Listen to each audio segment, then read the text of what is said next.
Who was it that said, if you think you understand quantum physics, you don't understand quantum physics? Consciousness, intelligence, Free will, determinism, black holes, protecting the planet from asteroids, Heisenberg uncertainty principle, atoms, ion traps, nuclear magnetic resonance, superconductors, photons, artificial intelligence, machine learning, past and future, classical physics, time travel. I mean, the whole thing. I can tell it's going to get very hot as I start speaking, so tell me if I start to look really shiny. Quantum physics puts everything into question. It defies every intuition you have about the natural world. Quantum is a very strange regime of physics. Things can exist in this state of superposition where they could be like ghosting on each other, where they could be this and that at the same time. Entanglement. Quantum entanglement. Two objects, if they're quantum mechanically entangled, are still strongly related to each other, even though they can be a vast distance apart. With the notion of the multiverse. There's a whole family of Hartmuts in different states and going through different experiences and different life trajectories. The famous one is quantum tunneling. Tunneling. Tunneling. Tunneling is the slippage between universes.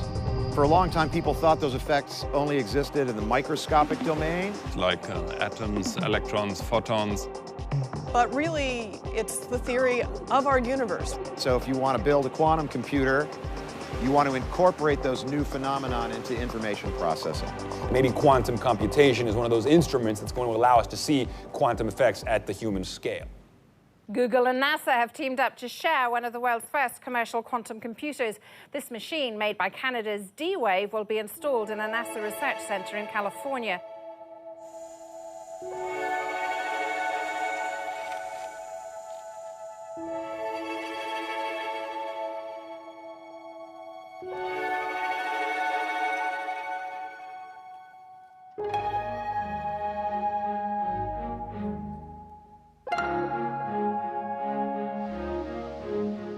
This is the inside of one of our dilution refrigerators. All of this infrastructure is to basically operate the chip at a temperature that's 2 orders of magnitude colder than interstellar space.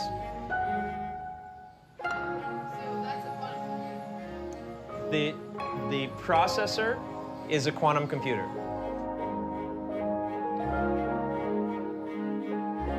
It uses things called qubits, as well as being either 1 or a 0. A qubit can also be both at the same time, therefore bringing about a quantum leap in terms of power.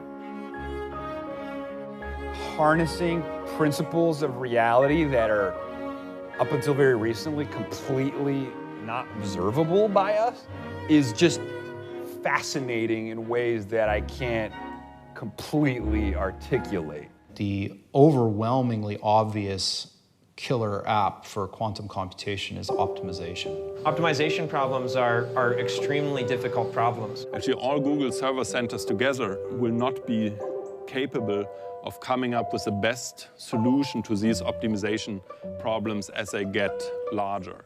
So now, what is an optimization problem? Here, I'll give you an example. You want to do a trip through South America and you want to visit a number of cities. And then you ask, what is the cheapest ticket I can get to visit, let's say, 20 cities? And you can, of course, different routes and different airlines. And sort of imagine I list all the different options I have for my different routes to travel to these cities. We currently, as a civilization, we generate vast amounts of data. It could be climate data, genomic data, but it's very difficult to generate useful insights oftentimes from that data. If you can solve optimization problems better, you have an important resource at your hand.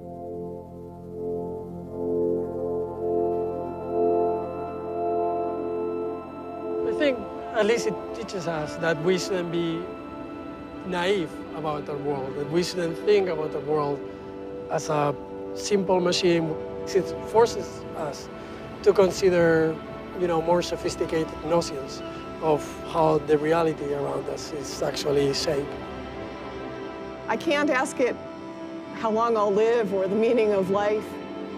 Really, we don't know what the best questions are to ask that computer. That's exactly what we're trying to understand now. To me, the most important question is, are we alone?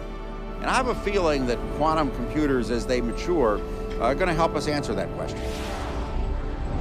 This is, of course, a more long-term research endeavor, and there are still tremendous obstacles and big questions. Some of those will be addressed in D-Wave, some will be addressed at NASA, and some at Google.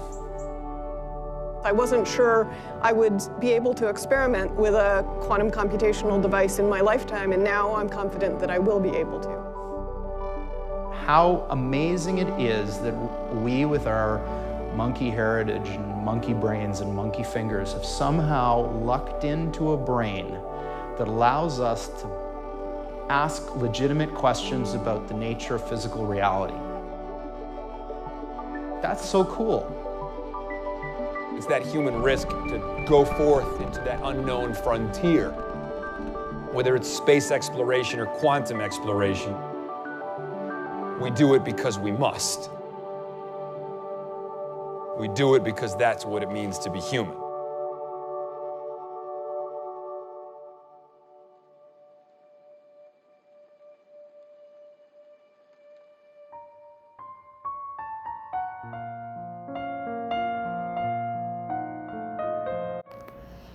Yo, yo, yo.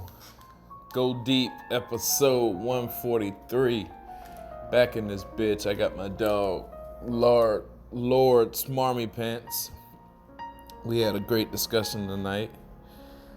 I was about to say, yo, Paul went deep today, but then I thought about it and I was like, damn, that shit sound kind of whack. It shit sound kind of suspect. I can't say Paul went deep today. And then it made me think, of all these 143 episodes, how many times have I said that? Damn, catch up, do better. But yo, we had a great discussion tonight. We talked about everything from Snydercut to the Snydercut movement, Zack Snyder, Star Wars, and so much more. But first, let's listen to some music. Got a song I'm gonna play today, and then right after that, we're gonna jump right into the podcast. I hope you like it. Yeah, bitch.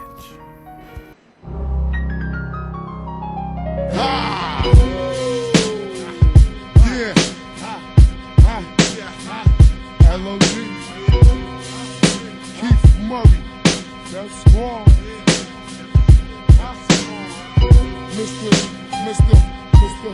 Mr. Smith. You wanna hit? Give me an hour plus a pen in the bag. Yeah. I'm here to make $1 out of 15 cents and let my balls hang like I'm on a toilet taking a shit. My style is all that, and a big bag of chips with the dip. Fuck all that sensuous shit. I represent intellectual violence and leave your clique holier than the 10 Commandments. Like Red Man, I shift with the rock. If your if was a spliff, we'd be all fucked up. No need to act so easy, son, I get busy. Scuff my chins on the boulevard in many rough cities. I left the norm and bait ya. I love to hate ya, cause you's a freak by nature. Can't wait to face ya, mutilate ya. Drink your style down straight with no chaser. My verbal comebacks like a mini Mac to your back. As soon as one of you niggas try to overreact, the LOD love good confrontation event. Break your concentration, murder your camp. For the jealous, overzealous, we fellas blow the spot like Brown Fit Marcellus. Niggas coming through and acting wild. Y'all commercial niggas better have a coke and a smile. I conversate with many men. It's time to begin again. Forgot what I already knew. You hear me, friend? Illuminati want my mind, soul, and my body. Secret society trying to keep their eye on me, but I'ma stay incognito in places they can't find me. Make my moves strategically to GOD. It's sorta similar but iller than a chess player. I use my thinker, it coincides with my blinker. Why you wonder what we're saying on the record's real? Yeah, you motherfucking right, kid, you know the deal. My mob is infamous, it's like the fucking title read. You get back slapped so hard, make your nose bleed. So kids feeling guilty about shoot first, baby girl, so just face it. But anyway, back on the real side of things. My niggas sling cracks and wear fat diamond rings. Not only is it inside the songs that we sing, everything is real, not just a song that we sing. From my life to the paper, very accurately. Give you all of my two, so maybe you could three. Prodigy with forever S-H-I-N-E. My shit attract millions like the moon attract the sea. How dare you ever in your life walk past me without acknowledging this man ass G.O.D. Now who the fuck you I think you shot talking to? faggot I ass. pay dues, I spray crews, look up Joey Crack. Motherfuckers be like these bad news running this racket. From New York to Montego, slaughtering people, bringing ton of keys from Puerto Rico. I'd rather be feared than love because the fear lasts longer. These bitch ass niggas know he's stronger than these weaklings seeking for respect that ain't there. Knuckleheads beware, this man tension in the air. Tommy guns for fun, shotties for block parties. While fresh lead heats up your insides like a fifth of Bacardi. Corver ambulette, this man's wet. Bullets cut him down from the root up just like a Gillette razor, which I keep hitting in my oral. Ready to spat out and any ad out that wants to quarrel. These feds want me for some tax evasion. Let up the fact that somebody's getting Lucic that's not Caucasian. Bullets be blazing through these streets filled with torture. Joey Crack, aka Kaiser Saucer. Thug niggas get a mix, the chinks. Toe down, we sip drinks, rockin' mix, flashing rings and things. Frontin' hard 4 deep inside the Jeep, neckin'. Doing my thing, fly nigga, you a Scarface king. Bitches grab your tetas, get them niggas for they cheddar. Fuck it, Gucci sweaters and Armani lovers. Flossing rocks like the size of Fort Knox. 4 carats, the ice rocks. Pussy banging like Versace low bops. On the creek, open like raw ass cheeks. I'm sexing raw dog without protection. Disease infested, Italiano got the Luciano. I gets down fucking with Brown Fox. Extra keys to the drop. Boo, I'm jingling, baby. I got crazy Dominicans who pay me. To lay low, I play slow. Roll with the firm. Mafiosa, crime kingpin. It all real, nigga. What the deal? I shot What ya. the fuck? I thought I conquered the world, crush Mo-D, Hammer and Ice-T's girls. But still, niggas wanna instigate shit. I battle any nigga in the rap game quick. Name the spots, I make it hot for your bitches. Female rappers too, I don't give a fuck, boo. Words, I'm here to crush all my peers. Rhymes of the month in the source for 20 years. Niggas scared, I'm detrimental to your mental state. I use my presidential Rolex to be debate. Niggas fight, Glock cocks, your temple gets fucked. MCs that fuck without L, they gets bucked. That's real. What's up with that I shot your deal? Light shit, niggas slip, now how the bullet feel? New York appeal, in LA they gang bang. But if you touch a mic, your motherfucking ass hang. That's facts. Niggas don't receive no type of slack. Cause if they do, their ass is always running back. Not this time, but next time I'ma name names. LL, shitting from on top of the game. I shot ya. I shot ya. What up, fool? Not much. Get the kid to bed. Get a little workout in. Yeah, I see you looking kind of diesel over there, dog. I see you. I'm trying. Yeah, now turn off your damn camera. Perfect, perfect. Oh shit, look at mine still on. Yeah, right? Come on there, fool. Yeah. What's going on, man? Not much. Just living the dream, trying to get some paperwork in order, get all my retirement money in March or April. Yeah? 100% disability? Close. Almost. I'm close. I should have that probably by the end of the year. Keep working. Yeah. All right, so this is Go Deep episode 143. I got my homie Lord Smarmy Pants on the line. What's going on, Swarm? What's going on, brother, man? Chilling. Same old shit, different day. I hear that. So what's been new with you? What's going on in the Snydercut movement? Shoot, the Snydercut movement is like exploding at a rapid pace these days. I can't even keep up with it because I only hop on Twitter every few days, and by then, like 6 things have happened. Right. Yeah. Right. Zach's dropping a lot of bombs. I'm really excited. The cut is definitely coming. Right. And I'm ready to throw those receipts at the haters. Oh man, it's good to see like the 40 Club has no influence on the movement anymore. Oh, like, I love that. Like it's nice, dude. It's nice to see where things are going, and like I'm just really happy that all these groups are really working towards getting Zach's vision out. Right.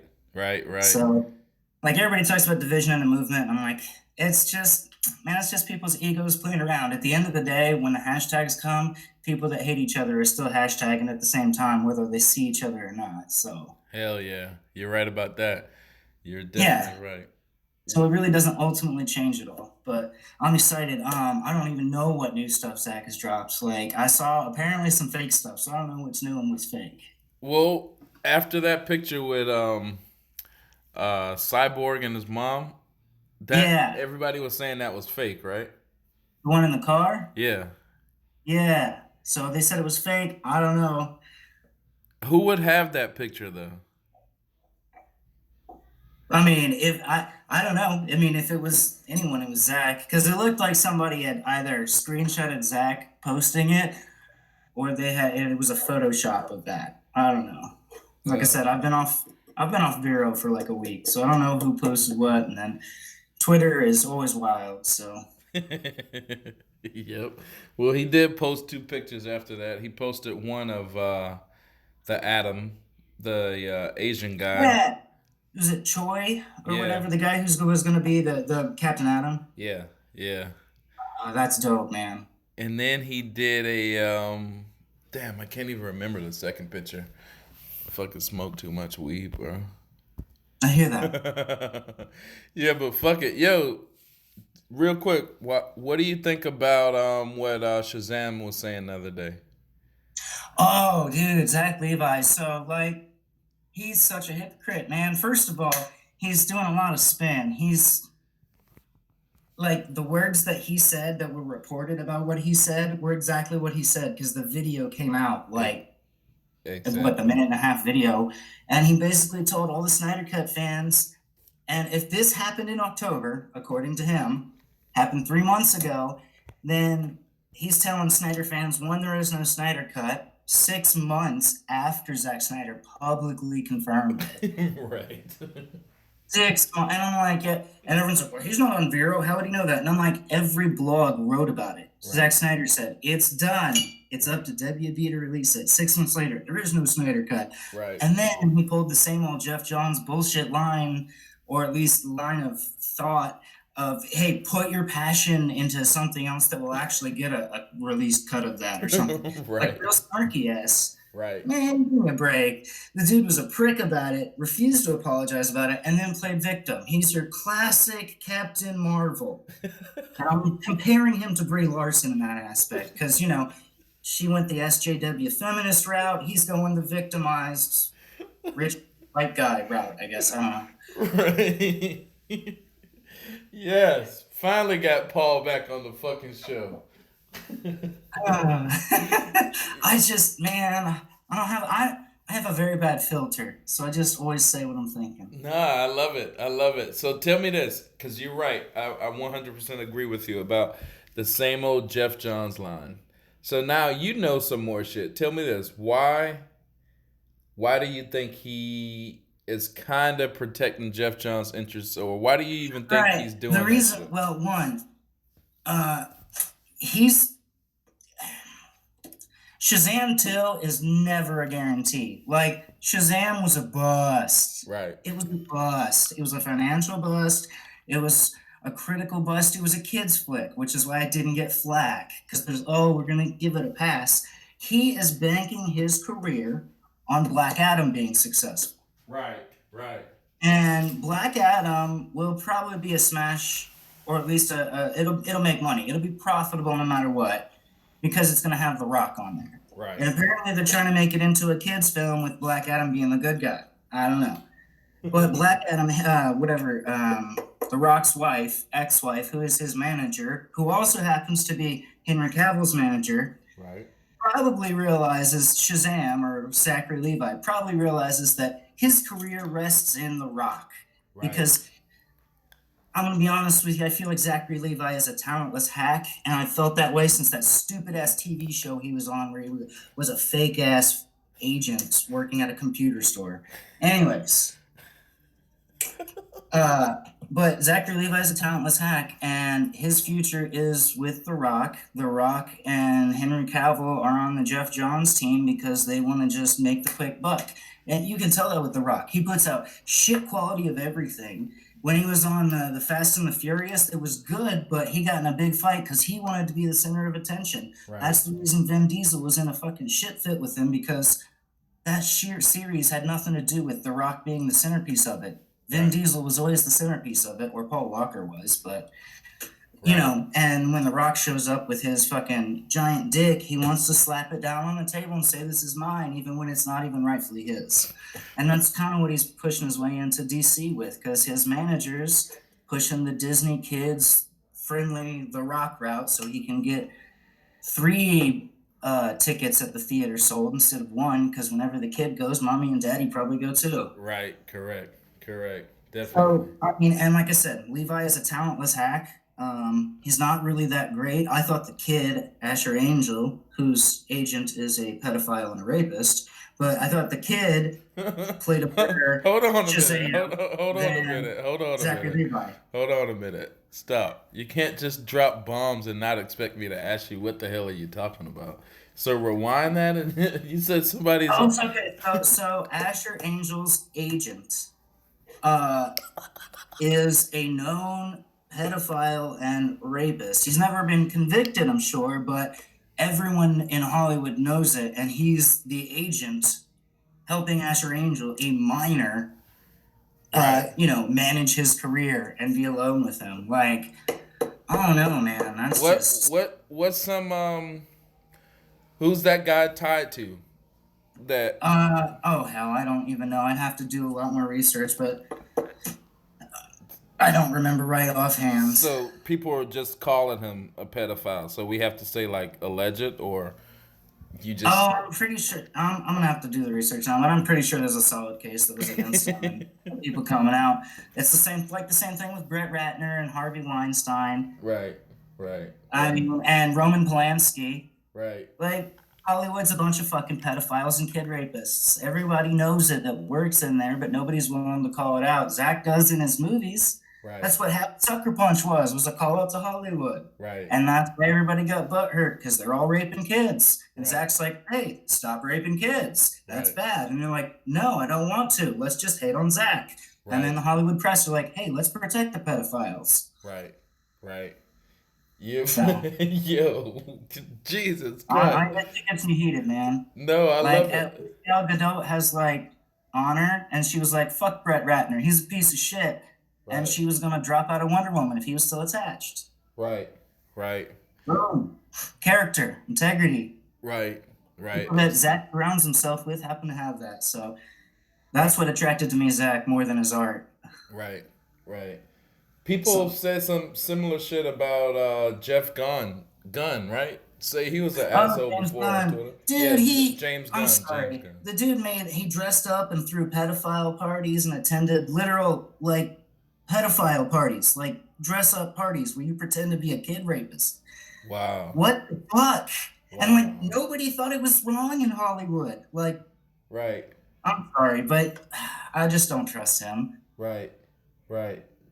So if we're talking about them, and you know how people. Milano is part of the problem. She pretends to be me too. But look at this. Her husband works for the agency that protected Harvey Weinstein for 40 fucking years. Right. That same agency was the one that made up the Time's Up hashtag. Right. The people that protected Harvey Weinstein run Time's Up.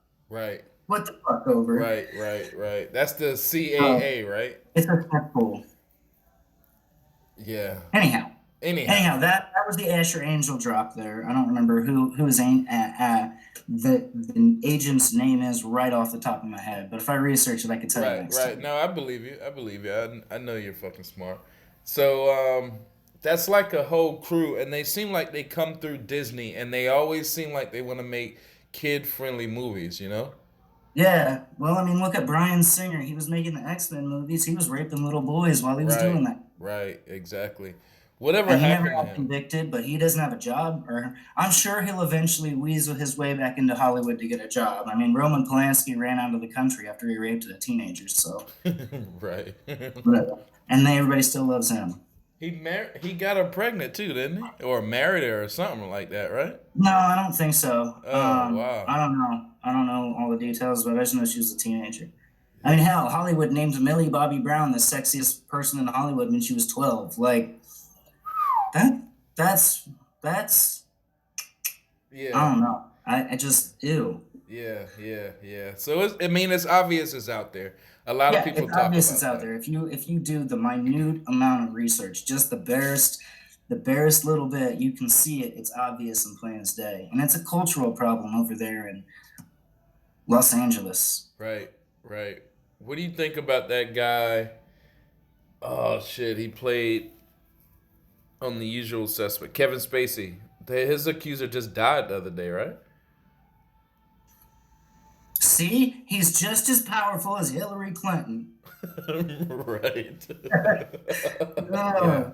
Yeah. So, fuck, goddamn. I didn't think we were gonna go down this route. I didn't either. I didn't think this rabbit hole was coming. We were talking about Shazam. So we're talking about Levi. right. Back to Zachary Levi, who is co-starring with a minor whose agent is a child rapist. Back to that. No, man, he was just being a douchebag to Snyder fans. You can tell. Like, it was pretty plain and obvious that, like, he was insulting all of us for all the work we'd done. Right. And then this is a guy who this shitty movie that he was in allegedly helped him with his mental health. Like, how you gonna go and do the same thing to 750,000 people on Twitter, plus the many, many, many more that aren't? Exactly. Right. Exactly. That mental health shit, I think that sunk him. I haven't seen him reply pretty much after that day. Yeah. I mean, he's a snake. It is what it is. Right. You think he was somehow mad, or, Zack Snyder didn't use that property in Justice League? So you think basically Jeff Johns get to find another property, use Shazam, and now kind of turn the lights off on Zack and then green light some bullshit that nobody wanted to watch? Oh, yeah, absolutely. Well, Wonder Woman 84 is going to be that. Jeff Johns co-wrote it with Patty Jenkins. God, it's going to be awful. I mean, if his writing is half as bad as his rewrites in Justice League, I can't wait to see what that disaster piece is going to be with Wonder Woman 84. Why the fuck don't Warner Brothers just get him out of there? This one, it kind of looks like secret society type shit, because why does this guy still have any job? Like, a lot of his homies got fired, but they kind of kept him on. Why do you think? I know. Well, his name is now synonymous with DC Comics. Right. And the scumbag that he is, because he's like real good friends with Kevin Feige. He was the guy leaking stuff to Feige. Like, right. If he gets fired from Warner Brothers, he's just going to go right over to Disney. Right. And it's going to be another black eye that they couldn't control. And especially because all this stuff happened with Sujihara, and I don't even know who was there before him. I don't remember at the moment. But, like, I don't know. All those changes took place, and now there's a new executive board. And we'll see if Ann Sarnoff crushes Jeff Johns' nuts. I really hope so. Yeah. But I also know that Greg Berlanti still has his fingers in CW, which is one of the major reasons it's every single show on that channel is awful. What do you think about Flash? He was just on there. Ezra. He went. Yeah, I love Ezra Miller. Why? I get it. Jim Lee's the one that coordinated that, and Jim and Zack Snyder are homies. So maybe that's a way to bring the multiverse of Zack Snyder's DCEU into, like, the garbage Crisis on Infinite Earths multiverse of B superheroes. Oh, man. Yeah. I mean, it's kind of like taking a step down, but I do like the concept of taking something Greg Berlanti and Jeff Johns have built up over the years and then usurping it. Right. Like I like that idea. Right. So I really, I mean, I'm pretty sure it's obvious that it's coming. Zack Snyder's got Justice League, and then The Flash with, was it the It director? Yeah. Yeah. Yeah. I'll go watch that. Yeah. So I'm pretty sure, because Ezra's, I mean, he's all in on Zack. Everybody that, except for, Henry Cavill. Everyone except for Superman backs the Superman of our movement, Zack Snyder. Right. And you know what's funny about it? It's like, who would Henry Cavill be without Zack Snyder, That one guy who had a guest appearance that one time on that one British show on PBS. Right. Yeah. You're fucking built for this shit, bro. I don't know, man. I just say what's on my mind. Oh man. So, shit. So now we get to the point. WB using AI. I know you know a lot about that computer shit. What do you think? Like, I understand how AI can improve business processes, but computers lack this one thing called critical and analytical thinking. Like, they can analyze things, but they can't critically think about it. And only humans can do that. And if you're going to sit there and make these business decisions about art and media and entertainment,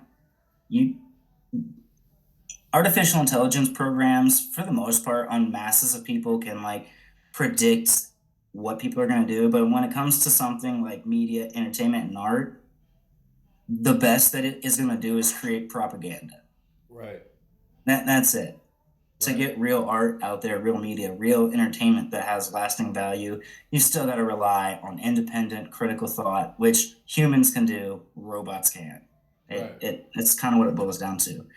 Right. You can't, like, in all the years that we've had science and scientific thought and advancement and, the technological revolution, nobody has figured out how to systematically make a hit song. Right. No one.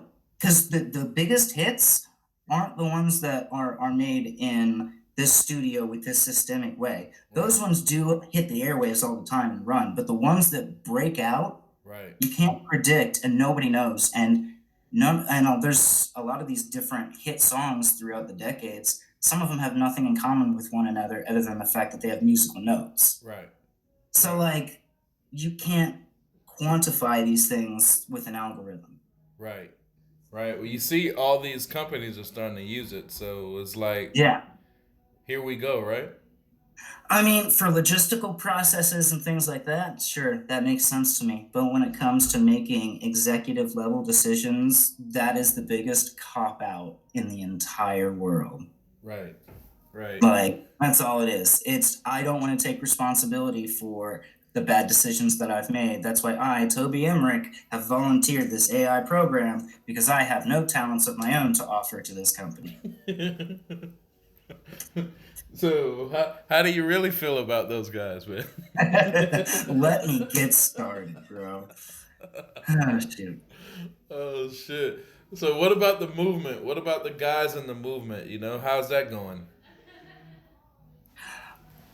I haven't checked in a few days, a week. I think everything's going well. Everybody was fighting over Ronaldo running a blockchain on people, and I was just like, he gets harassed all the time. I get it. He's a prick. I mean, I'm a prick, but I like him. So I don't know. There was stuff about that, people fighting, and then the nonsense, but mostly, I haven't seen any infighting in the actual groups, though. Like the Spartans, the Parademons, the Amazons, everybody else that's out there. Right. They're just rocking and rolling and doing the same thing. And everybody's got a lot of real good ideas to throw out for this activism. And I'm just really happy to see it continue to move forward, especially with as much money as we're raising for AFSP. Hell yeah. Hell yeah. So that brings me to a question. How do you feel about Ronaldo kind of catching some flack the other day? He seemed like he catch a lot of flack, though.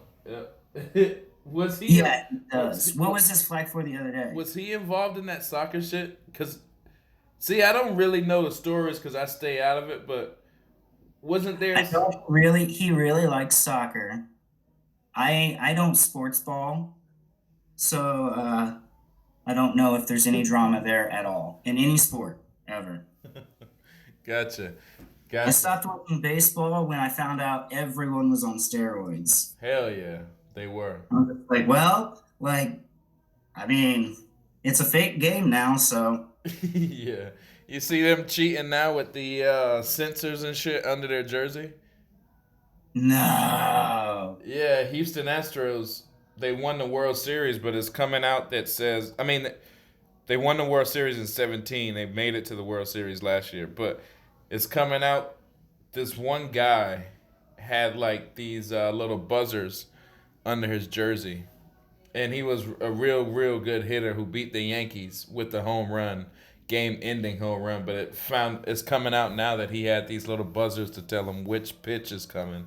And they were recording the pitcher and catcher. Yeah, that's some fucked up cheating shit. Yeah, it is. Oh well, it's funny. And all of them do it now, man. I stopped watching Major League Baseball early 2000s. It was just like, So what do you see for the... And even Sammy Sosa, that piece of shit, I used to root for him all the time. And he was doing the drugs too. They were all doing it. Yeah. They needed some ratings, and home runs made ratings, you know? Yep. What do you think about the future of Zack Snyder? Because Sean O'Connell on my podcast the other day, he said that he may think Zack Snyder has hung it up with WB. What do you think about that? And feel free to say whatever the fuck you want, you know? I don't think so. I mean, he is solely contracted with Warner Brothers. Right. And even when he did the change from Cruel and Unusual Films to the Stone Quarry, it's just a rebranding. It's still the same company. It's still the same contract. Right. From my understanding 2 years ago. So, I mean, I could understand why if Zach decided to do that, but the indications don't seem that strong. Right. Just as Warner Brothers and Universal just put together a distribution deal. Warner Brothers and Netflix are doing deals for movies together and putting, a lot of Warner Brothers talent is working with Netflix. Right. So, I don't know what Warner Brothers is really doing in that regard, but I don't think Zack Snyder's quite done with them. Right. What do you think about oh shit, what I was just about to ask you something. Oh, blah, blah, blah, blah, blah, blah, blah, blah. You said he's in an exclusive contract, and then I had a great question, and then I heard you. It sounded like, are you loading a gun in the background? Oh, shit. No, sorry. I was clicking a pen. Oh. Yeah. I do that when I get nervous, so I just put it down. No, that shit threw me off. I had a great question, and then I heard, click, click, click, and I was like, this motherfucker loading a gun? Oh, shit. Sorry about that. So, do you think the Snydercut, you see these guys talking about 2/14 means Valentine's Day? I've heard that, but I don't know. Ever since that one Comic-Con where Zach was there and supposed to announce it and Jeff Johns pulled the rug out from under him, I'm always just I don't know. Right. So, I don't know. I don't think so. I think with Zach's got a lot of symbology and the way he releases things. Maybe a trailer comes on February 14th. I think that would be tight, an actual Zack Snyder's Justice League trailer, or what are the long ones called? Trailers 30 seconds. The 2 or 3 minute ones. Teaser trailer. Teaser, yeah. I thought it was. But yeah. I mean, I think it's coming in April, just because the symbolism of Easter, Superman coming back. Right. Superman is like the Christ-like figure in the DC universe. Right. And it has that opening on IMDb for a DC movie. Yeah, the DC movie was supposed to be there too, so Man. we shall see. I mean, I think it's coming out this year. I think there's way too much hype, and it would be stupid not to. It's going to make money. Release it in the theaters, get your theater money, and then put it on digital. Right. I mean, I remember my question, but you've hit all these questions on the head real quick, and you've kind of flew through this shit. But tell me this. Here's what I wanted to ask you. Do you see any bad things coming with this AI being turned on and shit? Hell yeah. Have you never watched Terminator? No, I mean, I feel the same way, and I watch a lot of shit, but I'm asking you and your perspective. Oh, man. Not in the immediate future. I think the bigger problem with AI is in the weapon systems, especially in like drones and things with the DoD and military contracts. There's some nations already utilizing AI in their policing enforcement methods, and I think that is real problematic. AI in the military or like with killing machines. Like, first of all, I think drone warfare is highly unconstitutional and illegal internationally, but we do it anyways. Right. But I think it adds an extra part of danger because at least with drone warfare, you've got these fat, short, little, like pale, pasty white guys in like dark corners hitting a button to drop a bomb. So at least there's a human there that like is making that decision, whether it's well informed or not. But to take that away from that decision away from human beings, that's a really dumb idea. And I'm positive there's some dumb countries out there that are going to do it. So we'll see. Maybe it'll get the Wild West. All right. So, all right. So I don't know if we can figure out how can we stand up against AI, but let me tell you this. How can we stand up against Jeff Johns? Haven't we had enough of this bullshit? His crew, the Snake crew. What do we do from now to? Do we just try to drown them out or what? What do we do? I mean, right now, that's probably the best strategy. This movement's bigger than, this is the biggest the movement's been, and it's phenomenal how much it's grown. I think we can easily drown them out because you know that they dropped these bots on us before trashing BVS. Right. So, like, it's going to happen again with JL. When everybody types in the hashtag release the Snydercut on Twitter, the first hashtag that comes up is release the SDNYER cut or whatever. And it's Right. purposefully misspelled. Right. And, like, that's not a mistake. That's the way it's been the whole time. So Right. we've still got a fight ahead of us. People are like, we may have won, like, the ultimate battle that it's going to come out, but there's still battles to be won after that because I don't know if Zach filmed the whole thing or not. Some people have said he has. I don't know if he has or has not.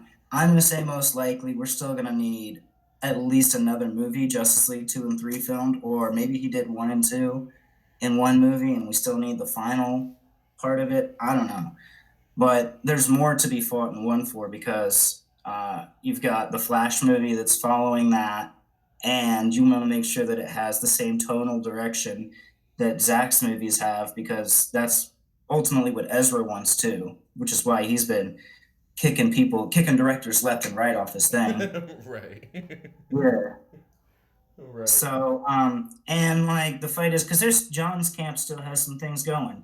Right. James Wan compromised and he was in the Johns camp. I think he de-Johnsed it some with Zack Snyder's help at the end. Right. But I don't know. Patty Jenkins completely sold out and went the other direction because the first act, when she tells the history story, completely retcons BVS Wonder Woman because she's 3,000 years old in Batman versus Superman, and You know, she was fighting during the original invasion when Darkseid was there, probably, if she's 3,000 years old.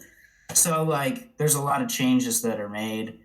And Jeff Johns is still on with Shazam 2 because Shazam was allegedly successful, with Wonder Woman 84, maybe with Aquaman 2. So, like, he's still got influence. Damn. So one more question, I'm going to let you go. Last time you've seen Star Wars and I didn't. I've seen it now, so we can talk about it. All right. What did you think? I got spoilers, and I think we totally forgot to warn people. Yeah, spoilers. Yeah. Tell me, what do you think? All right, so here's what I think. I think that Disney should never have made a new Star Wars trilogy. Damn, really?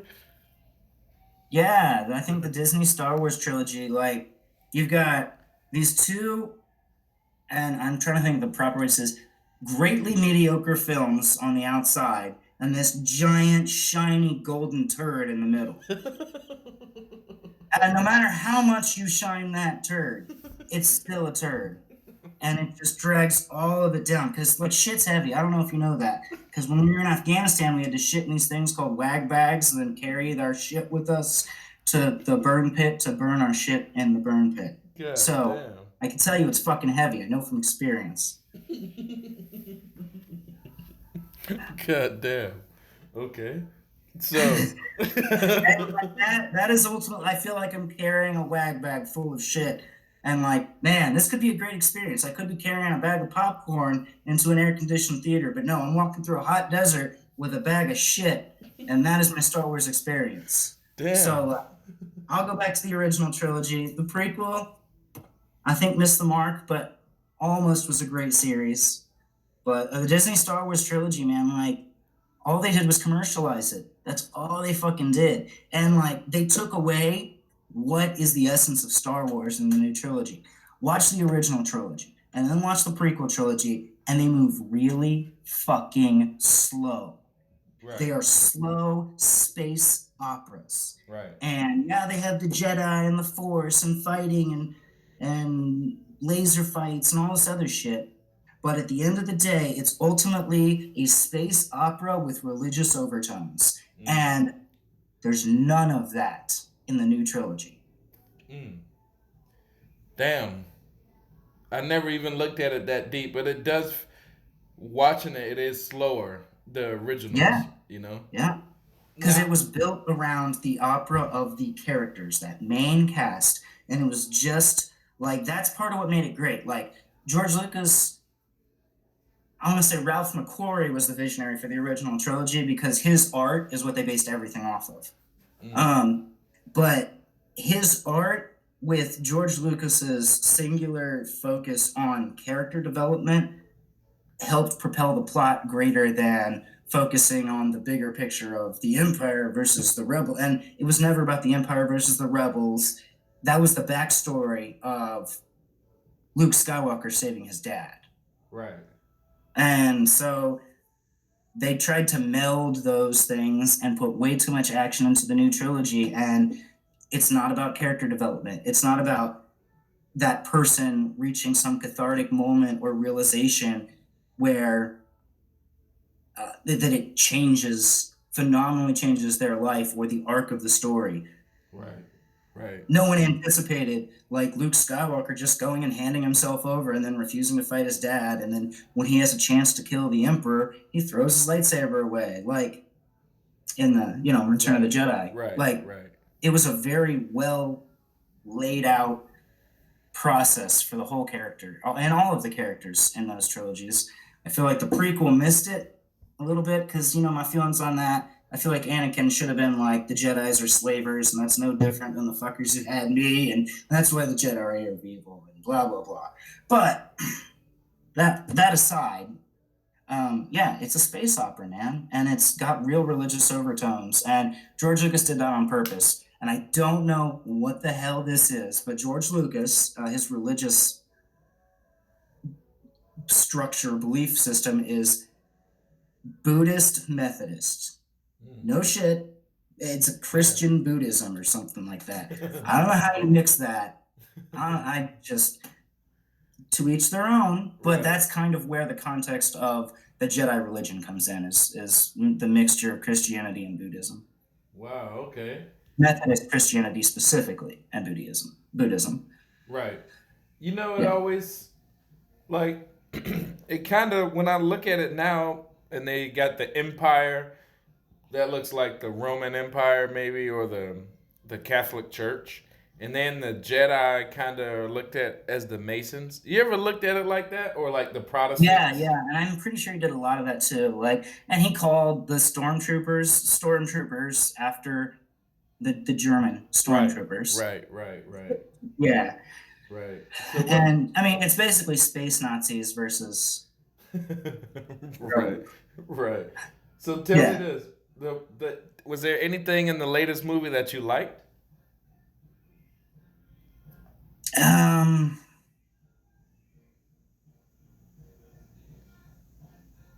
I mean, I didn't hate it. Like, I felt with 8, I didn't love it. It was just all right to get like an hour and a half or 2 hours to kill, but it was really kind of disappointing and like a letdown, because a lot of the character arcs were forced in this last movie, like really rushed and forced, because they didn't have an opportunity to do that with a cohesive character arc through the entire trilogy. So I feel like J.J. Abrams kind of got backed into a corner, but he also volunteered himself into that corner. So what do you do? Disney just had no plan. Like, how do you go into a multi-billion-dollar IP like this and say, yeah, let's just make a bunch of movies and we'll throw spaghetti on the wall, we'll see what sticks. Right. That's hundreds of millions of dollars you're gambling. Remember, like, they said you don't have a plan? Right. Remember they said At they were least gonna had a plan. They said they were gonna try to do a movie like once a year for the rest of eternity. Didn't they say something stupid like They that? did when they first bought Star Wars. That's what they said. Right. So, but when I look at it, I can see there was a few Zack Snyder scenes in this Star Wars, and it looked like they were just.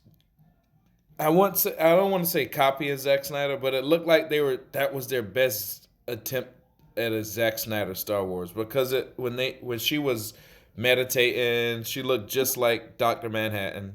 And then there was another scene where he saw his dad, like a memory of his dad.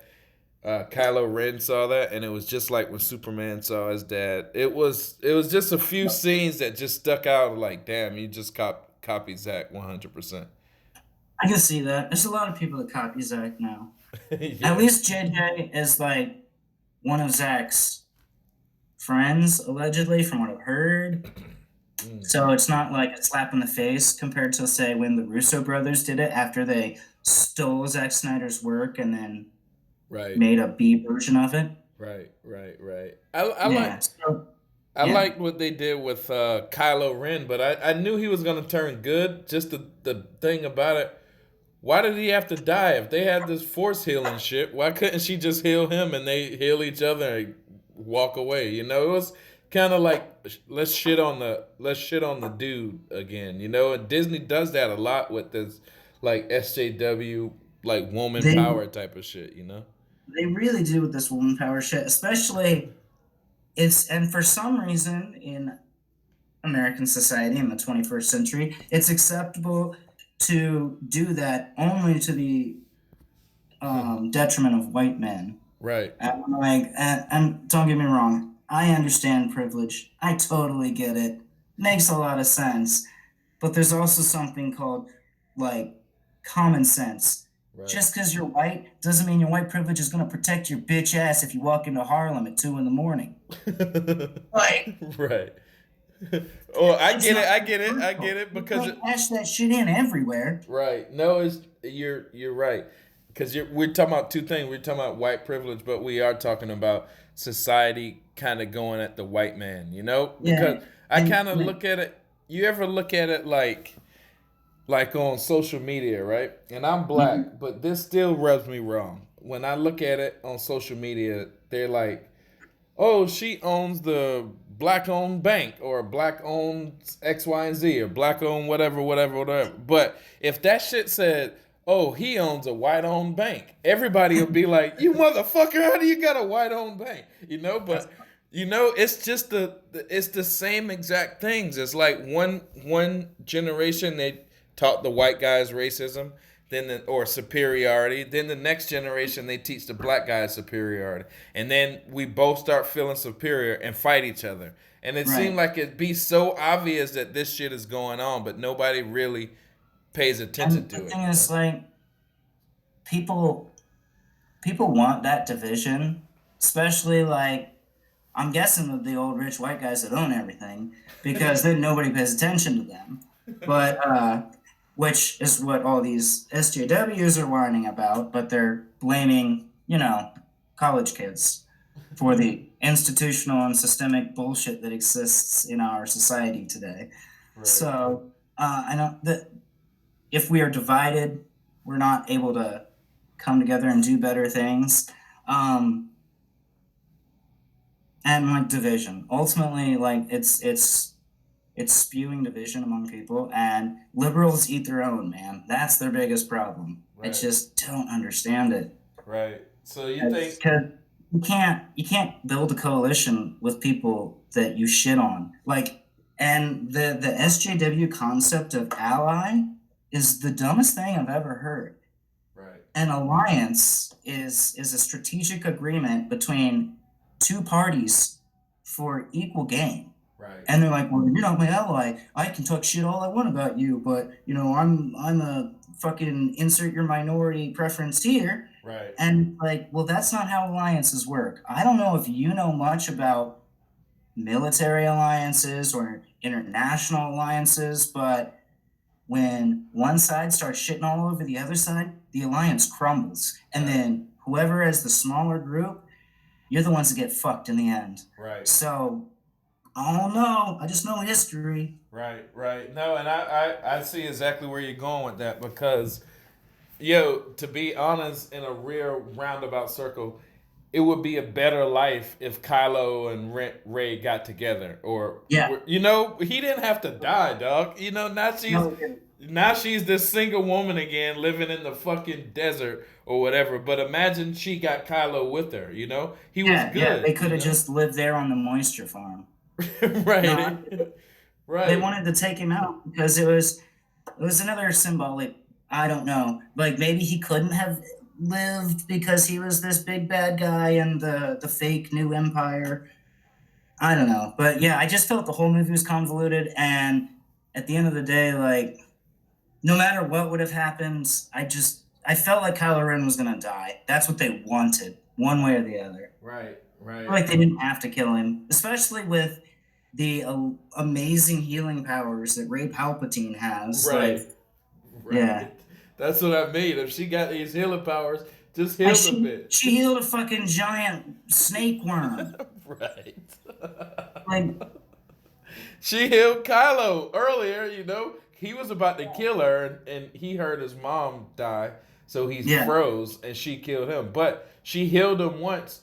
Why not just heal him again at the end, have a kumbaya, two parties work together?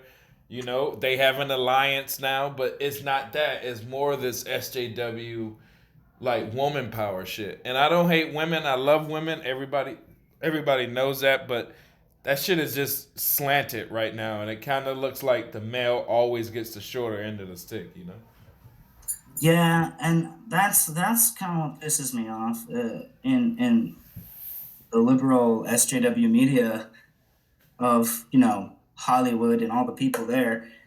Like, female empowerment does not have to come at the expense of diminishing men. Exactly. And vice versa. Like, empowerment for anyone, any group of people, anybody, doesn't have to come at the expense of somebody else. It doesn't. Exactly. You can elevate somebody, you can elevate things without dehumanizing other people. Exactly. And that's ultimately what the SJWs want to do. It reminds me, and I'm going to do a great parallel here, I think, a lot of evangelical Christianity. I feel like they're both cults. And so what they do is they inculcate they're believers, they're true believers. Hey, this is the only way you're allowed to think. Everybody else is fucking wrong. Now, this is your job. Go out and convert people. Right. So then they go out, get rejected by the world, and then everybody fucking hates them because they're acting like a bunch of pricks. And then they go back to either church or SJW land, and they're like, oh, well, we love you, come back with us. It's a real fucked up sociological thing because it's cultish as hell. Right. I get that. I get it. See, you're a deep dude. I mean, even if you curse all the time and you talk shit about everybody, you're still a deep dude, bro. Well, I appreciate that, brother. All right, so I want you, right now, I think we hit everything, man. I want you to give everybody a shout out, or say something to Zach or say something to the Spartans or whoever you want to say something to. All right, so all my Spartans, I love all of you. You're my peoples, the Amazons. I haven't listened to your podcast yet, but I'm sure it's dope. I'll get an episode here or there. And the Parademons, all y'all are really funny on Twitter. Everybody on Twitter and Vero, you guys are great. Zack Snyder, thank you for everything you do. Your art helped save my life. Ben Affleck, if you ever listen, your portrayal of Batman was like the best thing I've ever seen in my entire life. That Martha moment was cathartic and helped me down a path of healing from being an alcoholic and somebody with PTSD and mental health issues. But yeah, seeing my fictional hero able to overcome his demons gave me the courage to go get help. So you do it too. Hell yeah. Don't be an egotistical badass. Everybody needs help. Right. You are not alone, bro. Yes. Damn. No. Yeah. That was a great podcast, man. Good thing I waited 4 days to get this shit, huh? All right. Man, but yeah, I'm glad we got to do this. All right, man. Well, I'm going to get to editing, and I'll probably have some shit out in the morning. All right. That sounds good, brother. All right, dog. Appreciate it. Go deep. Go deep. Goddamn right. You may consider this next group of speakers somewhat unusual, if not to say strange. We have the creator of what is the world's first quantum computer, in person here from Burnaby, BC.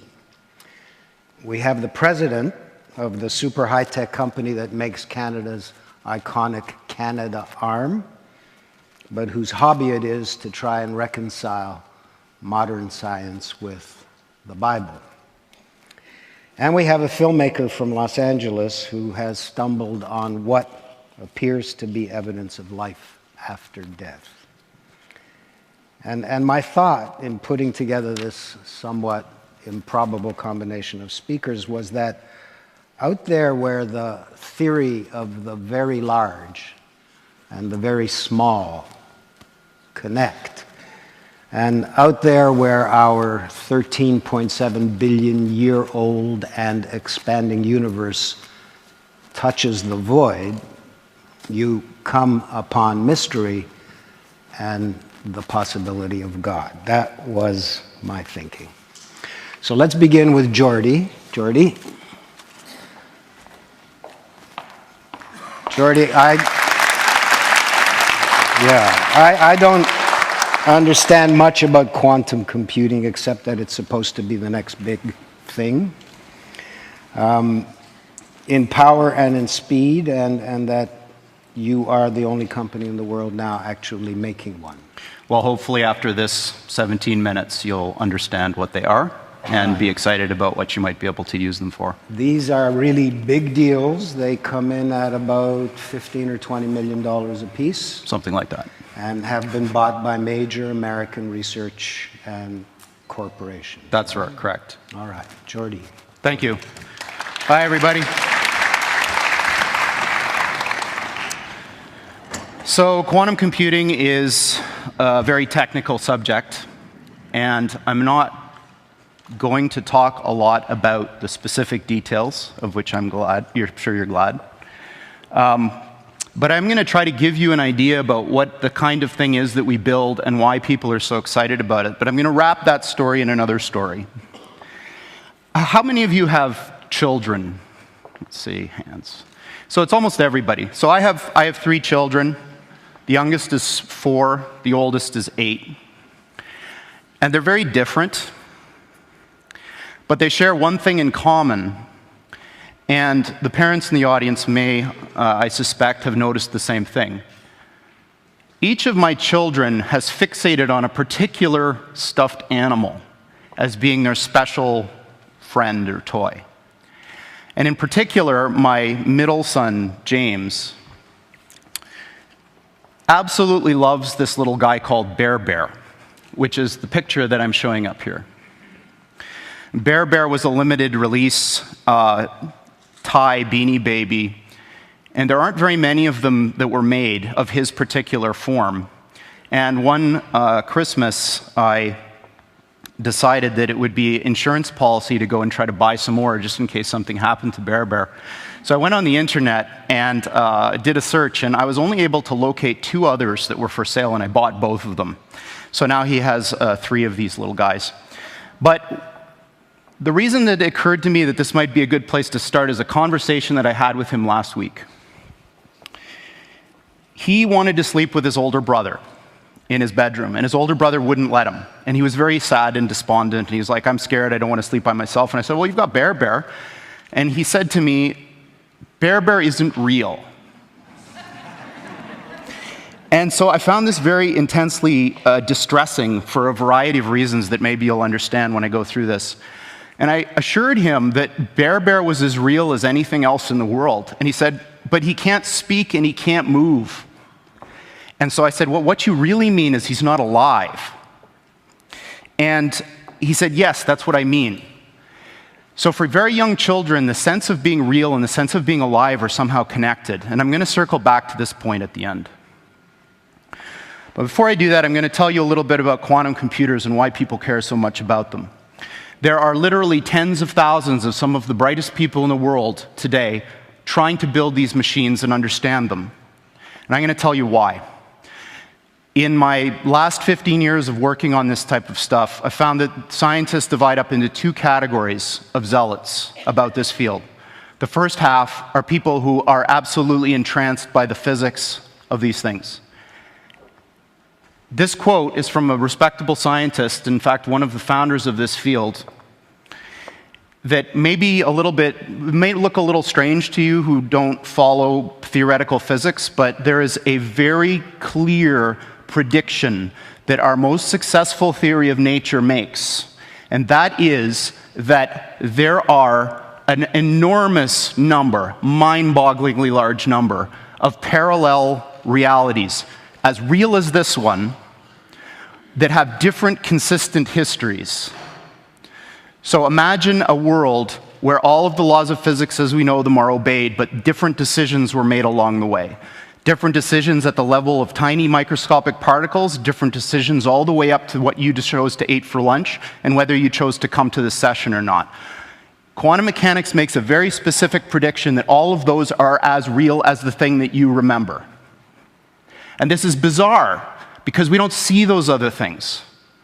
But science has reached the point now where we can build machines that exploit those other worlds. And quantum computers are perhaps the most exciting of all of these that we have within, or almost within our grasp right now. So people from a physics background love this. They want to understand the world. They want to understand the universe, how it all works. There's another type of person who tends to come from the computer science side that's like, yeah, okay, that's all great. But there's a different thing going on here, which is just as exciting, if not more, and that these machines that supposedly can do this wild stuff, let's forget about how they work, if you could build one, could solve problems that you could never, ever solve with any computer of the sort that we build.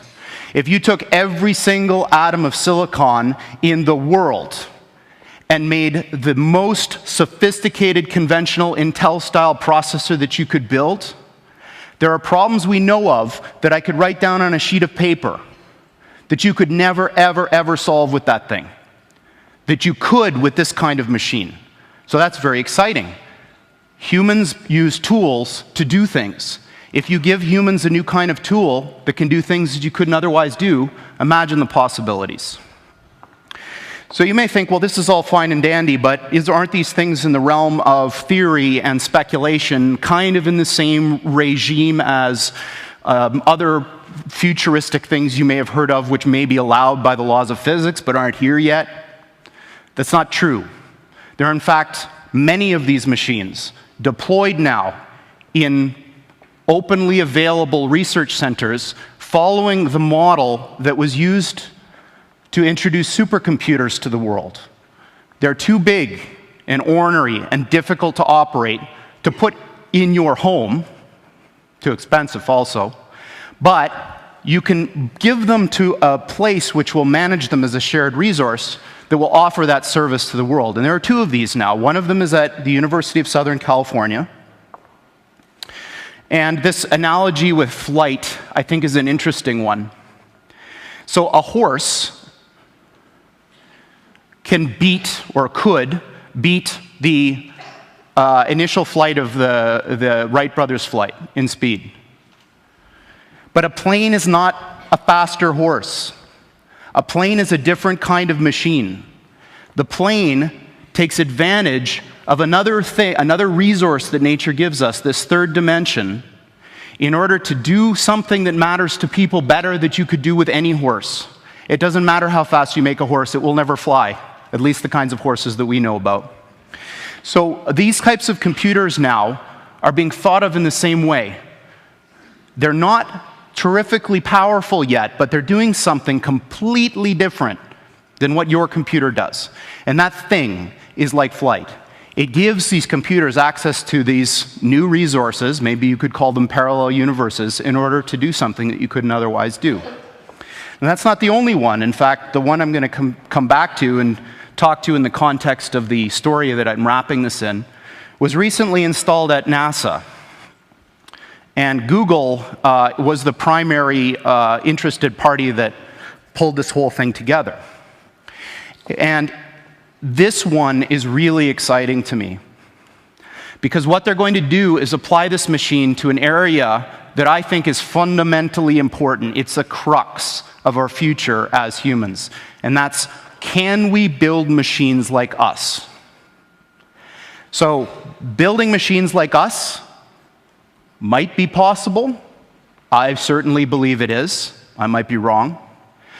But what I do know is that the types of approaches that people are taking now to build intelligent machines benefit immensely from what this machine that we've built does best. So what this center is about is applying this beautiful new computational idea in the service of trying to make intelligent machines. Now, I can't think of anything personally any cooler than trying to use quantum computers to build intelligent machines, so this is very exciting to me. Steve Jurvetson has been a longtime friend and investor in the company, and for those of you who don't know him, he's a Silicon Valley investor who's probably the smartest VC that I know of, and certainly the one that's the most attuned to technological trends. He's on the board of SpaceX, Tesla, Synthetic Genomics, which is Craig Venter's company that's trying to build artificial life, and D-Wave, and that's it. And this is his particularly poetic way of framing the difference between the machines we build and conventional computers. This is what they look like. There are two of them. These are from our lab in Burnaby in British Columbia. From the outside, they look like giant black monoliths, big metal boxes, about 10 feet on a side, 12 feet tall.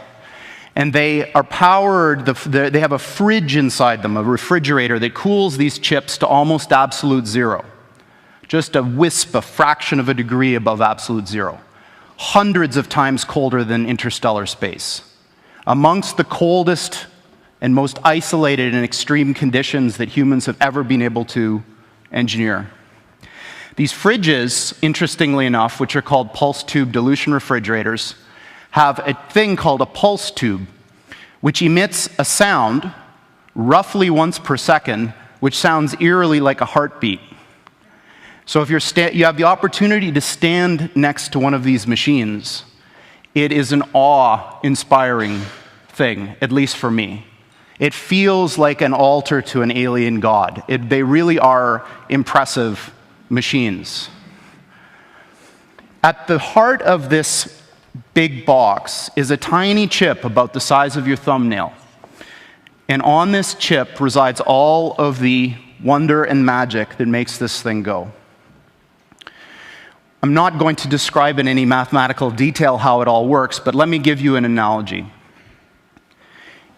In quantum mechanics, there's this concept that a thing can exist in two states which are mutually exclusive at the same time, quote unquote. And I'm using those words because the English language was developed before we had concepts to describe what these things actually are doing. But I'm going to give you a roundabout way of understanding this. Imagine that there really are parallel universes out there, and now imagine you have two that are exactly identical in every respect, all the way out to the horizon as far as we can see, down to the last little atomic detail of every single thing, with only one difference. And that's the value of a little thing called a qubit on this chip, which is a contraction of quantum bit. And that qubit is very much like a bit or a transistor in a conventional computer. It has two distinct physical states, which we call 0 and 1 for bit. In a conventional computer, these are mutually exclusive. That device is either one or the other and never anything else. In a quantum computer, that device can be in this strange situation where these two parallel universes have a nexus, a point in space where they overlap.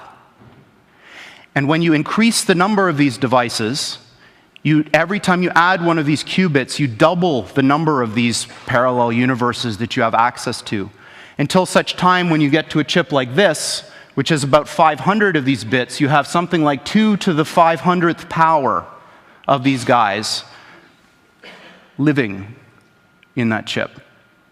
So the way I think about it is that the shadows of these parallel worlds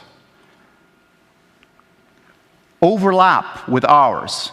And if we're smart enough, we can dive into them and grab their resources and pull them back into ours to make an effect in our world.